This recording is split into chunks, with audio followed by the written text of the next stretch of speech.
My name is Remy, a 45-year-old part-time housewife. Despite being exhausted from work and household chores every day, life was fulfilling. However, recently, my husband Taylor has been cold towards me, making me wonder if I did something wrong. Additionally, our 20-year-old college student son, Pashik, also stopped talking to me, making me think it's another phase of rebellion. Even though my son had become a well-behaved and good child after his rebellious phase, he's now treating me coldly at this age. So, even when I'm at home, I couldn't find peace or relaxation. One day, my husband and son expressed their desire to go mountain climbing. I was part of the Young Wonderful Club in my youth, and outdoor activities seem to be popular again. I want to start mountain climbing to improve my health. Sounds cool. I'm interested in that too. The food at the summit must be delicious, right? Remy, want to come along? Well, I wouldn't mind taking you along, haha. Sure. I felt a bit happy thinking my husband was being kind to me after a long time. Although I wasn't very knowledgeable about mountain climbing, I thought it could be a way to relieve stress, so I decided to give it a try. However, on the day of the mountain climbing, I suddenly couldn't go due to work. As a result, my husband and son went on their own. They planned to climb the mountain for a day and descend for another day. However, even after 3 or 4 days, they didn't return. Then, I received a call on my smartphone from my in-laws. My mother-in-law, furious, shouted at me. "Where are they right now? They should have descended from the mountain already." Because of you, our son and grandchild became missing. What have you done? You invited them for mountain climbing, didn't you? The one who invited them was my husband. I considered going, but, in fact, I couldn't due to work. What? So, I didn't go.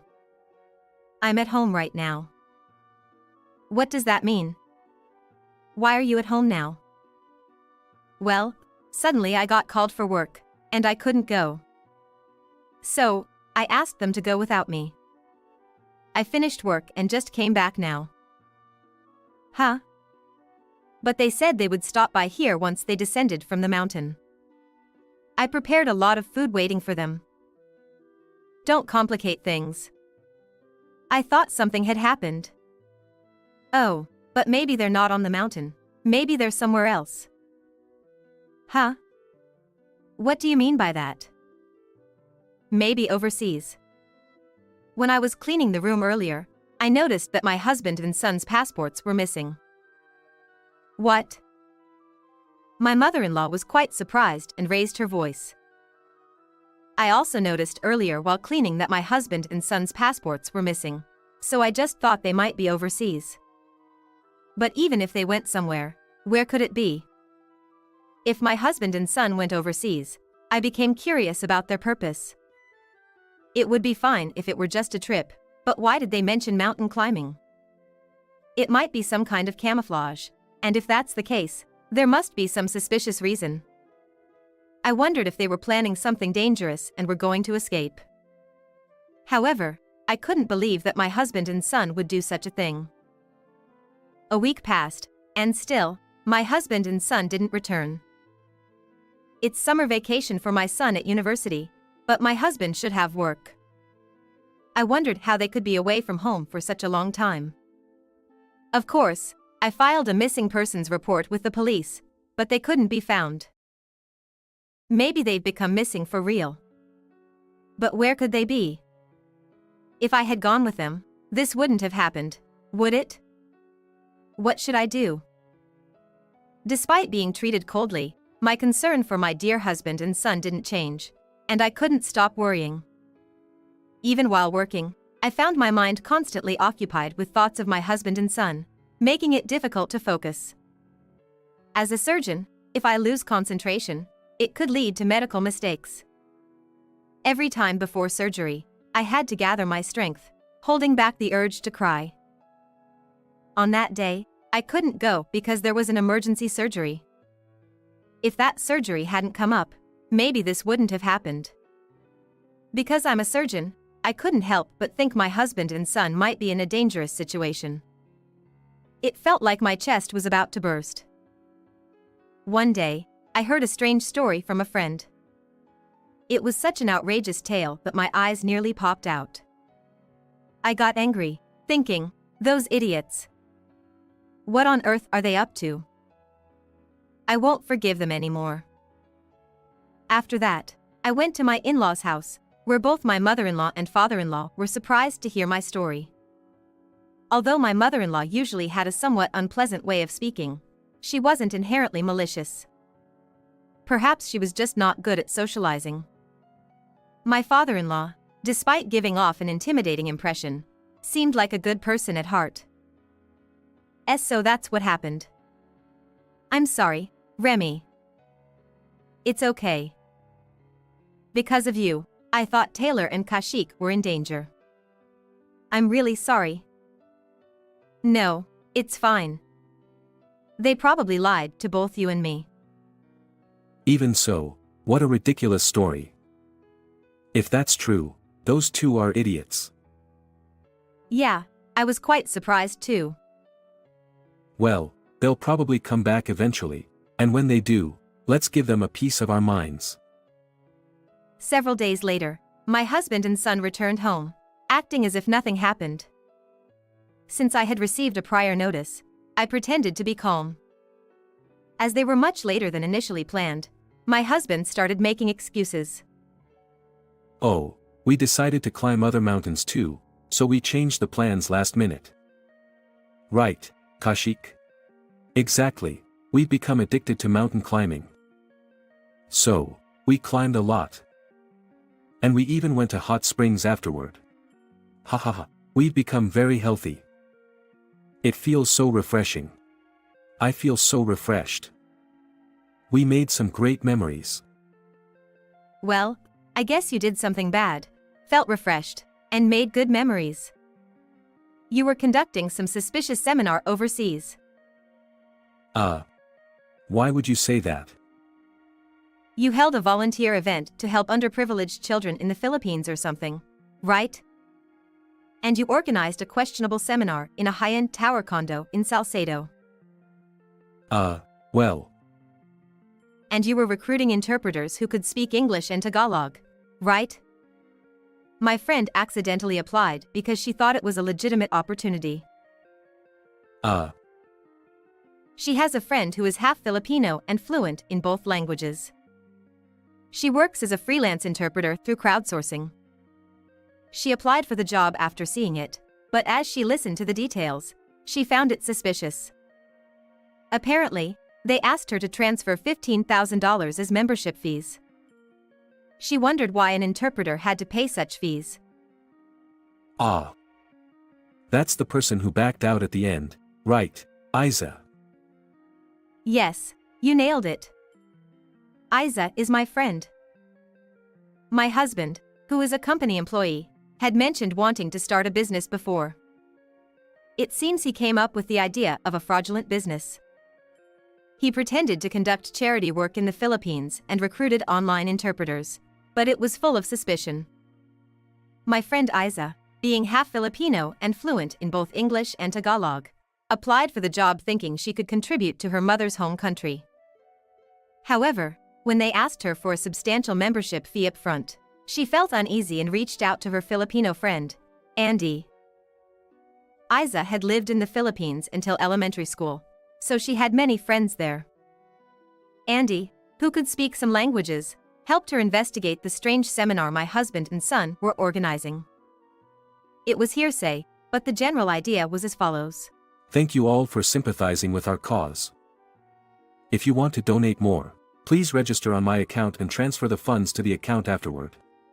We accept donations starting from $500. Thanks to your support, we can help the underprivileged children. Andy, thanks for volunteering. You can leave now. See you, Andy. Be sure to join us in our business again. So, Andy, who heard the suspicious story from my husband and son, informed Isa, who then tipped me off about it. The victims were apparently mostly Americans who, wanting to do something for underprivileged children, paid $1,500 in advance. Moreover, there were about 50 of them, totaling a whopping $75,000. There was a possibility they might send more money after returning home, increasing the amount of damages. That foolish son of mine. I won't forgive him. Because of you saying that you were invited by Remy for mountain climbing, I believed it. I ended up hurling abuses at Remy since you didn't come back. And Mom. Kaushik. Despite being a university student, what on earth are you doing? There's something wrong with your head. Grandpa. Why are you here? I knew you'd come back, so I was hiding, waiting for you. I had contacted my in-laws as soon as my husband called me, and I had them come to the house. I felt sorry for them, but I wanted to surprise my husband and son, so I had them hide in the closet. The husband and son began to panic, offering embarrassing excuses. But we held the seminar overseas. Therefore, US laws don't apply. Yeah. We didn't commit any crimes in America. So, we shouldn't be held accountable. Well, didn't you extort money from Americans in the US with prepayments, and later, while abroad, ask them to pay more upon returning? Wouldn't US laws apply in that case? Even if you committed a crime over there, you might be held responsible individually. Well, I'm not an expert, but either way, what you did was wrong. Why are you guys trying to justify it? But we had no choice. I ran out of money. What? No matter how much you earn as a doctor, I thought if you found out I spent all the money and went broke, you'd divorce me. Why did you end up going broke? We went to nightclubs together, and seriously, the money ran out. What? We got too into it, and it was really tough. It turned out that the foolish husband and son spent so much money at nightclubs that they ended up broke. Come to think of it, I had been feeling distant lately, and even when I tried to hold hands, I was rejected. They must have been fawning over young girls, giving them lots of gifts. The thought of a 45-year-old man engaging in such behavior with young and beautiful girls disgusted me. Moreover, it wasn't just a simple employee-customer relationship. They had developed romantic feelings and were doing various things outside the club. Astonishingly, both the husband and son had impregnated their favorite girls.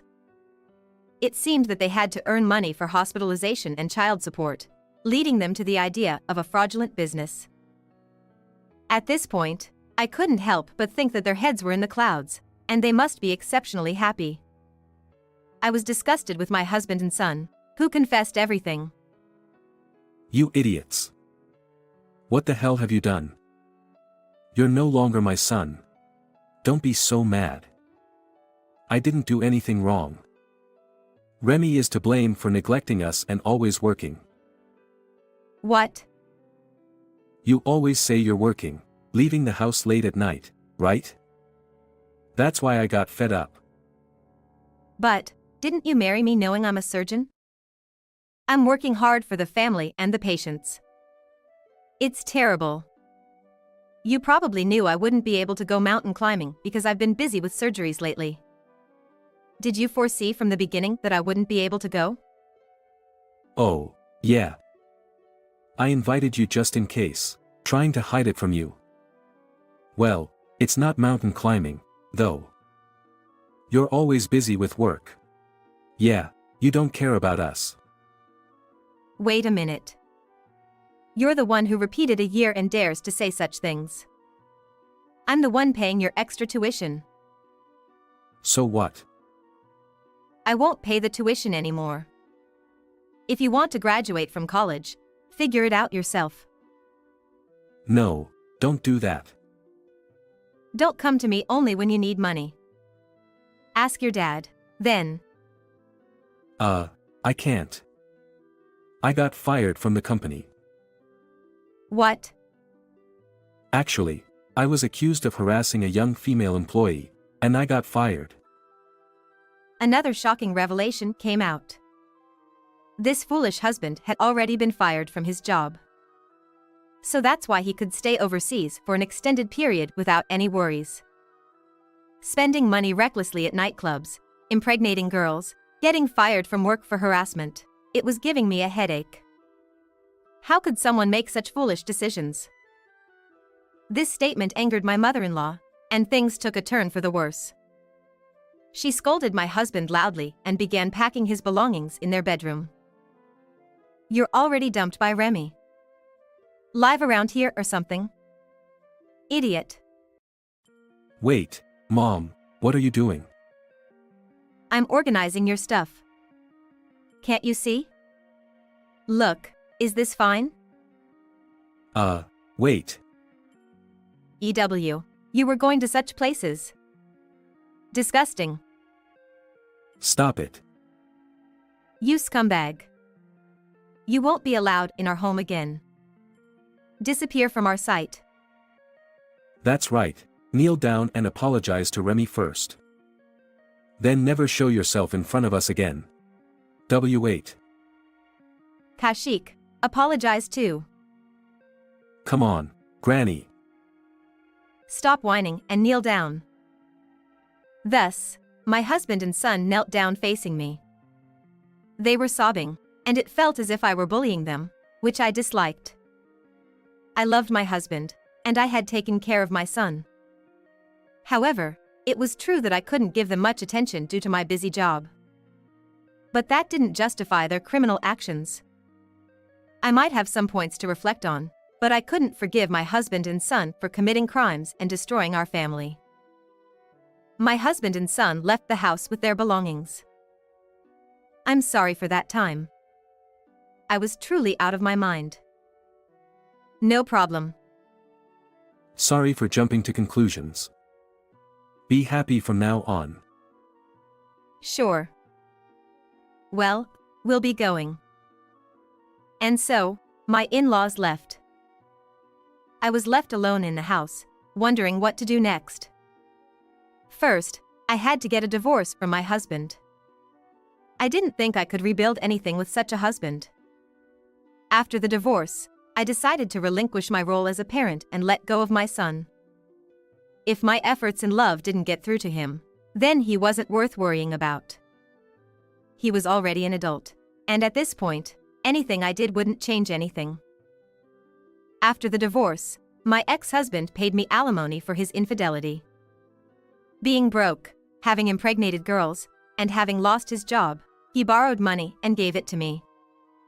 My son dropped out of college and became a part-timer.